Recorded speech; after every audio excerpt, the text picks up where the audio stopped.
Сыктывкар на 2 дня стал площадкой для чемпионата и первенства региона по спортивному туризму. В соревнованиях принимает участие 170 человек из 8 районов Коми. Среди атлетов мастера спорта и кандидаты в мастера, спортсмены-разрядники. Дистанцию бегут как дети, так и взрослые. К болельщикам присоединилась и Виктория Денисова.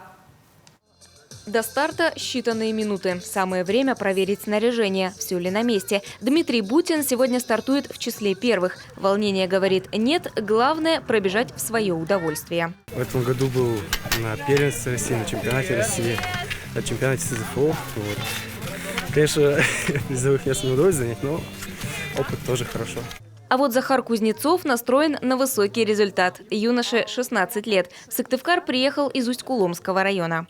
Я вначале учился в школе, где не было туризма. Потом с 5 класса я перешел в другую школу учиться, и там уже был туризм. Я им начал заниматься. Мне понравился этот спорт.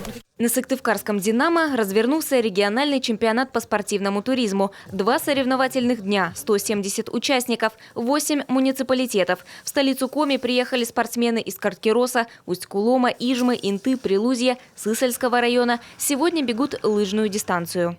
Для учета результатов используют вот такие вот бесконтактные чипы. Но прежде чем выйти на трассу, старый результат нужно очистить, после проверить, работает ли чип, и только потом можно стартовать.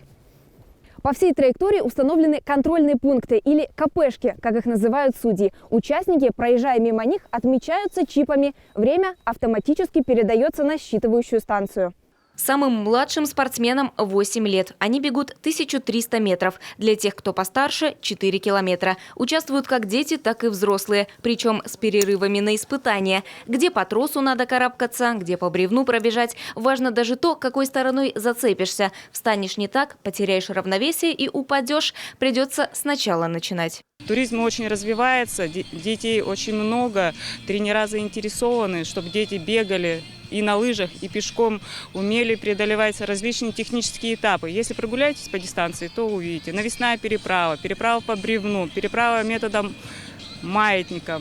Так что много-много всего интересного. Этот чемпионат закрывает зимний сезон по спортивному туризму. Он же определит состав сборной региона. Результаты мы узнаем на днях, а пока долгожданный финиш.